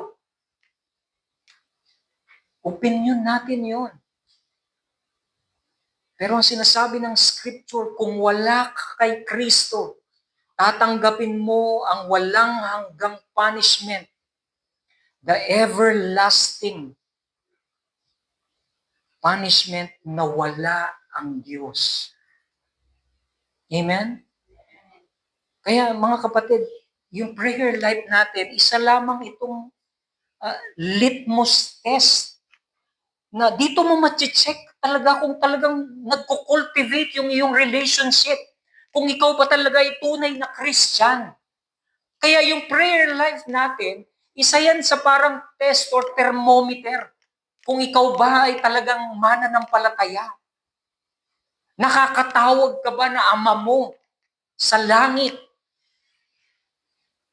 Sinusunod mo ba yung kalooban niya? O sinusunod mo yung gusto mo? Kaya yung prayer life natin, mga kapatid, pinapakita nito kung paano tayo haharap sa Diyos, kung paano tayo makikipag-liig.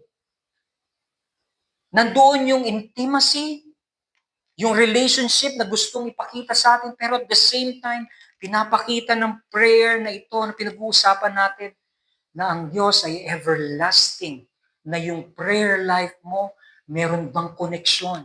Meron bang something na ikaw ay makakapagpanatili ng cultivating relationship sa Panginoong Diyos, kung sino siya at kung wala yung mga naisin mo at dinidesire ng iyong pusong makasalanan.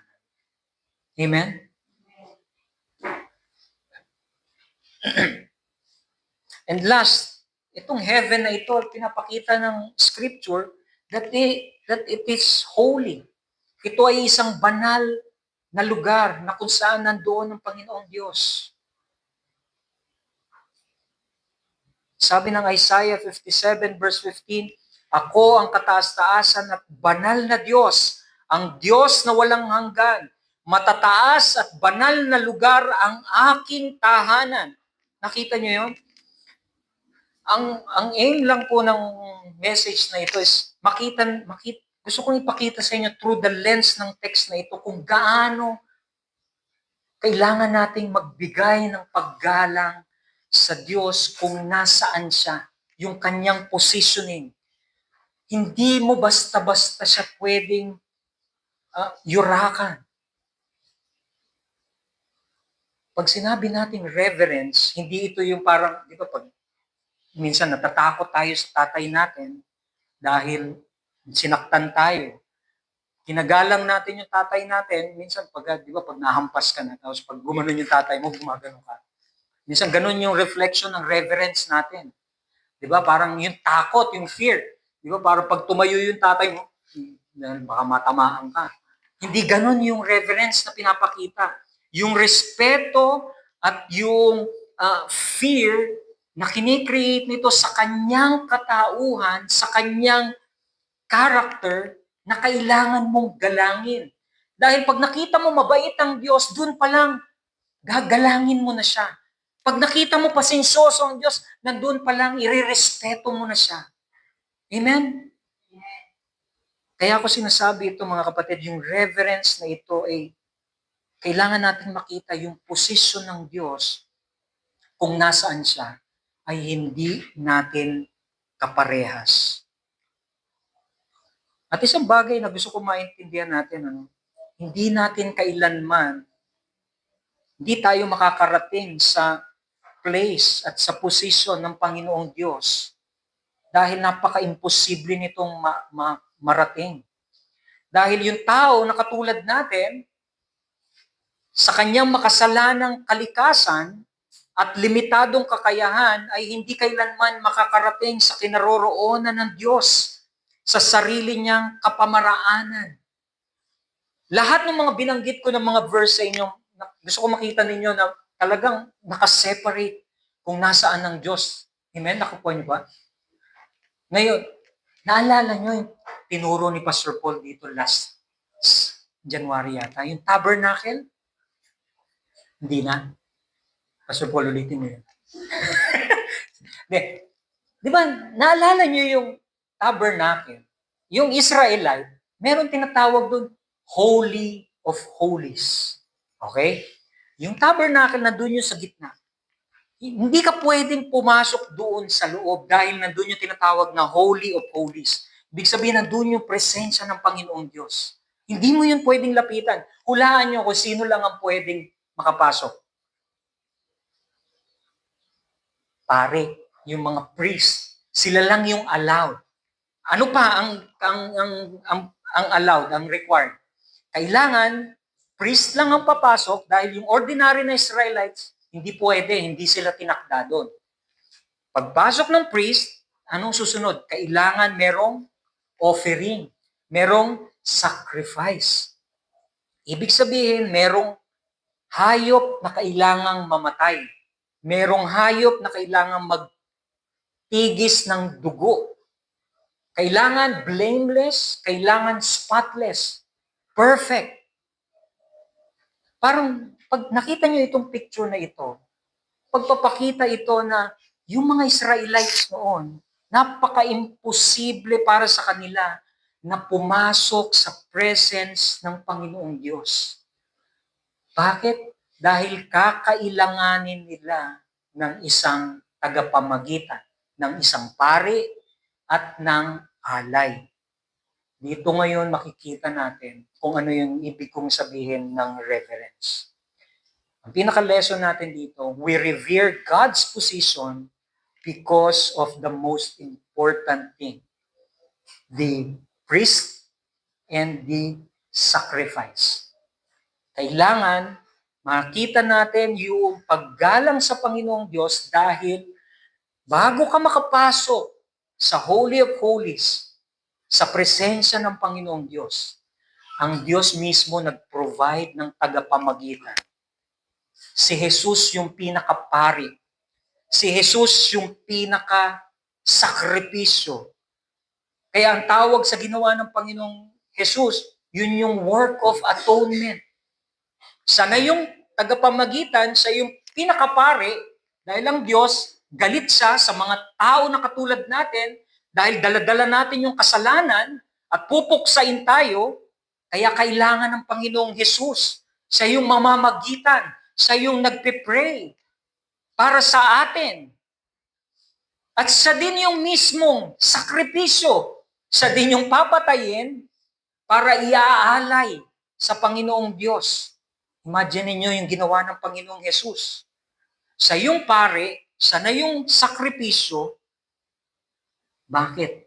Kasi kailangan yung gawin para yung righteousness na dinidemand ng Diyos ay mapunta sa isang katulad natin. Dito ngayon papasok yung tatlong principle. Na una, pinili ka ng Panginoon sa kanyang sovereign way. Pangalawa, nag-provide ang Diyos sa paraan ng Panginoong Hesukristo. At pangatlo, naiintindihan mo ang gospel dahil sa pagkilos ng banal na spirito at binubuhay ka ngayon para makasamba at makita ang grasya ng Panginoong Diyos. Amen po. Kaya yung reverence na nililikha at pinag-uusapan natin dito ay gusto ko maintindihan ninyo. Napaka-imposible na malapitan natin ang Diyos. Napaka-imposible na makalapit tayo through prayer sa ganitong klaseng holiness ng Diyos. At kailangan nating magpasalamat at magbigay ng mataas na respeto dahil ang Diyos mismo ang nag-provide ng mga means ng sacrifice, ng priest, para sa benefits na ikaw ngayon ay makakapasok sa tinatawag na holy place or presensya ng Panginoong Diyos. Amen po? Kaya minsan mga kapatid, ang isa sa mga application na nakikita ko dito, minsan ang prayer in our private life at public life, minsan hindi natin binibigyan ng matinding kaseryosohan. Hindi natin minamind kung sino ang Diyos na nilalapitan natin. We come to prayer ng walang respect. Minsan nagde-decide tayo na hindi na lang mag-pray. Minsan inaalaw natin na wala tayong time na mag-pray. Minsan nare-realize nyo ba yun? Na ang Lord nag-provide siya ng means ng grasya sa paraan, sa katauhan ng Panginoong Jesus para ikaw ay makapasok sa panalangin, tapos ikaw wala kang pakialam na manalangin. Lahat na ng provisions ginawa ng Panginoon, pero ikaw, nandoon pa rin yung sin ng tinatawag na prayerlessness sa iyong buhay. Bakit ko sinabing sin ng prayerlessness? Dahil kinuman tayo ng Panginoong Diyos na mag-pray.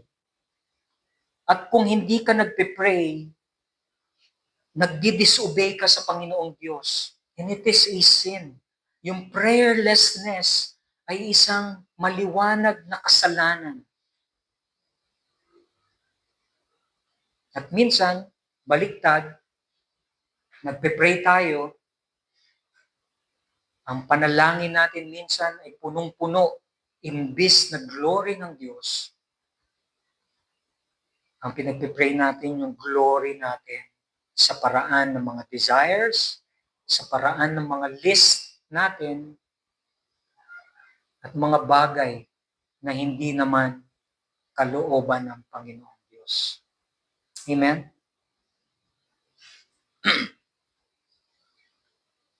So mga kapatid, yung word na ang ating Ama ay nasa langit, He is separate. He is different. Mabait ang Diyos, pwede mo siyang lapitan, pero kailangan mong maintindihan na kailangan mo pa rin gumalang. Kailangan mo pa rin magbigay ng respeto sa iyong uri ng pananalangin at uri ng iyong pamumuhay. Amen? Bilang pagtatapos po, tapos na ako eh. Yung conclusion, gusto ko maipakita sa inyo yung mga text kanina na pinaliwanag ko kung gaano ka-separate yung positions ng Panginoon Diyos in terms ng kung nasaan siya, sa langit. At magtatapos ako dito, babasahin ko lang sa inyo yung Revelations at yung book ni Daniel na kung saan nandito yung visions ng mga taong ito ni John kung paano niya nakita yung throne sa heaven. Kung paano niya nakikita ang Panginoong Diyos sa kanyang posisyon. At ito yung part na pinag-uusapan natin. At ang kagandahan nito ay gusto kong ma-picture ninyo yung verse na ito na past at yung future. Kasi ganito, si Daniel, nagkaroon siya ng vision, imagine niyo from Old Testament, nakita niya ang heaven. Okay? Kung ano yung meron doon. Pero pagdating sa Revelation, si John, nagkaroon din siya ng vision, ito ay future ha. Pero yung same na vision na kinikreate nito is something na hindi nagbabago at hindi siya something na hindi natin madi-discern bilang mga human na mga tao dahil it is everlasting. Pakinggan niyo yung babasahin ko sa Daniel muna. Ito yung past sa Old Testament, kung paano niya nakita yung throne of the Lord at yung heaven. Sabi sa Daniel chapter 7 verse 9 to 14, sabi dito, habang ako'y nakatingin, mayroong naglagay ng mga trono. Naupo sa isa sa mga ito ang nabubuhay magpakailanman. Puting-puti ang kanyang kasuotan at gayon din ang kanyang buhok. Ang trono niya'y naglalagablab at ang mga gulong nito'y nagliliyab. Parang bukal ang apoy na dumadaloy mula sa kanya. Pinaglilingkuran siya ng milyon-milyon. Bukod pa sa daan-daang milyon na nakatayo sa harap niya, kumanda na siya sa paggagawad ng hatol at binuksan ang mga aklat. Dahil sa sobrang kayabangang sinasabi ng sungay, muli akong tumingin at nakitang pinatay ang ika-4 na hayop at inihagis ito sa apoy. Ang iba namang halimaw ay inalisan ng kapangyarihan, ngunit binigyan pa ng panahong mabuhay. Patuloy ang aking pangitain. Nakita ko sa alapaap sa langit ang parang isang tao. Lumapit siya sa nabubuhay magpakailanman.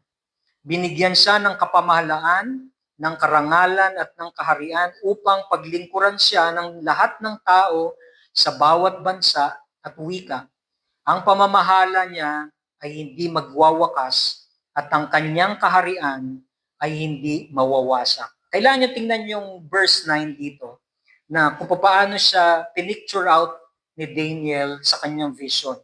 Nandoon yung throne, nakaupo siya, at nabubuhay. Ang description ay magpakailanman, puting-puti ang kanyang kasuotan, at gayon din ang mga buhok. Nandoon yung naglalagablab yung mga gulong at yung mga trono.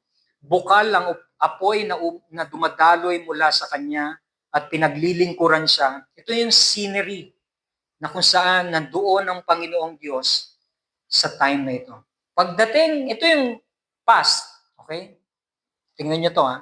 Ito yung past. Pagdating sa future, napakahaba ng timeline. Pero tingnan nyo yung vision, sabi ni John. Revelation chapter 4 verse 1. Pagkatapos kong masaksihan ng mga bagay na ito, nakita ko sa langit ang isang bukas na pinto. Parang ang imagination nito, parang pinasilip siya ng Lord dun sa vision. Pinakita sa kanya yung heaven. At narinig ko ang tinig na parang tunog ng isang trumpeta nang sabi sa akin, umakyat ka rito at ipapakita ko sa iyo kung ano pang mga mangyayari pagkatapos nito.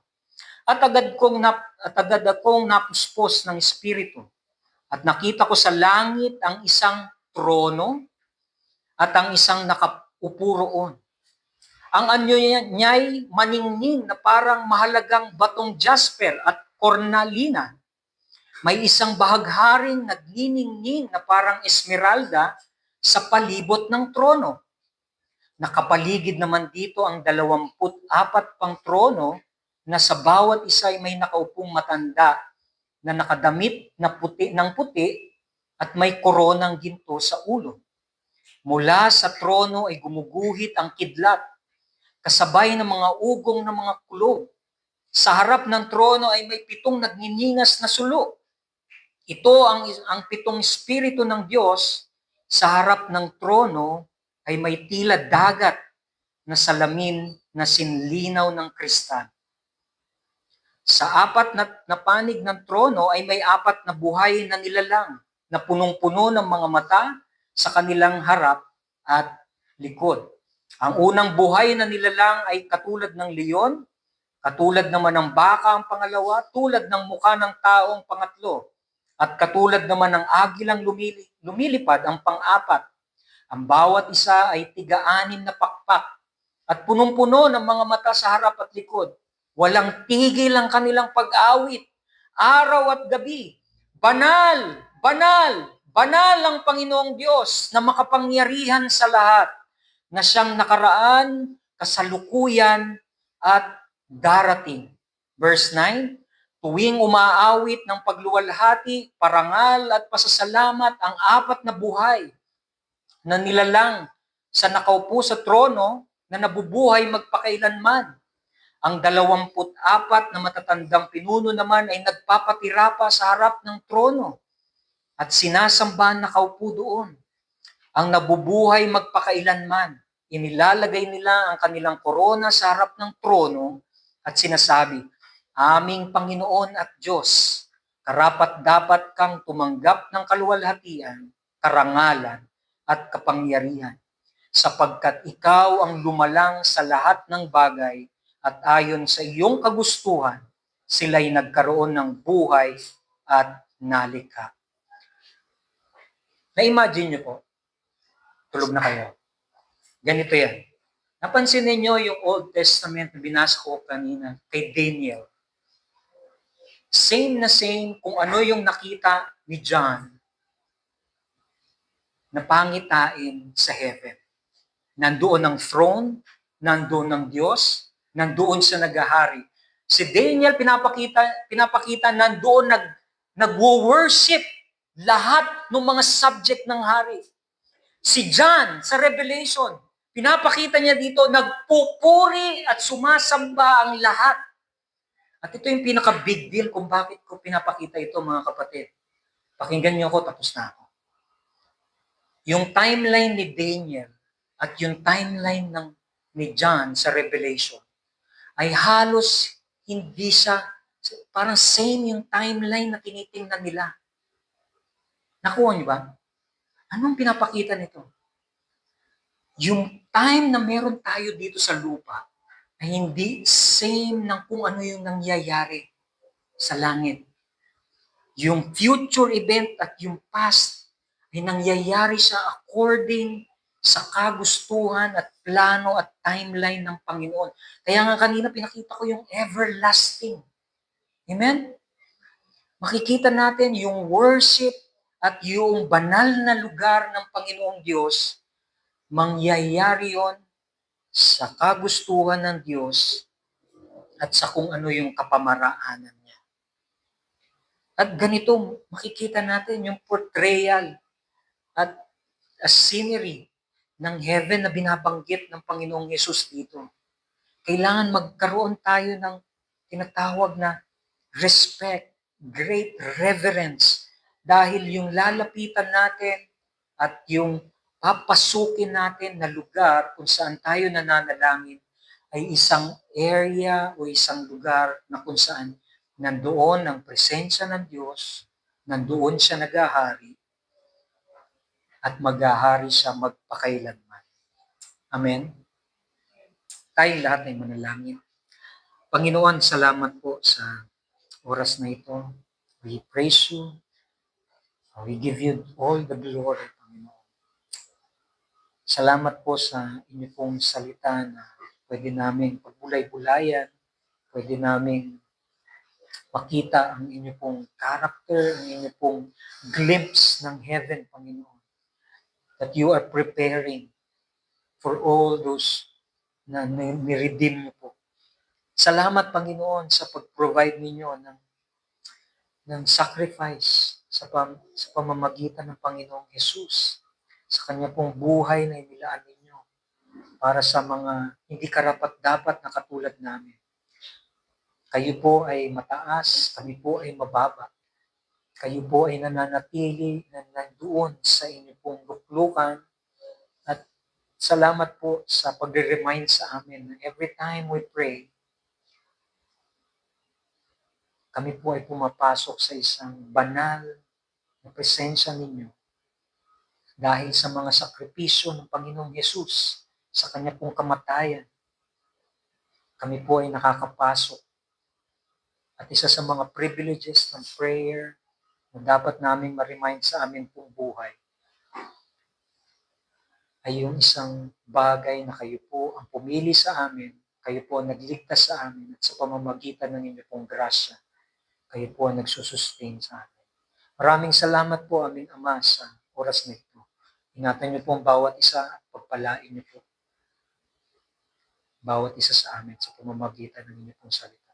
Ito po ang panalangin namin sa tanging pangalan ng Panginoong Hesus. Amen.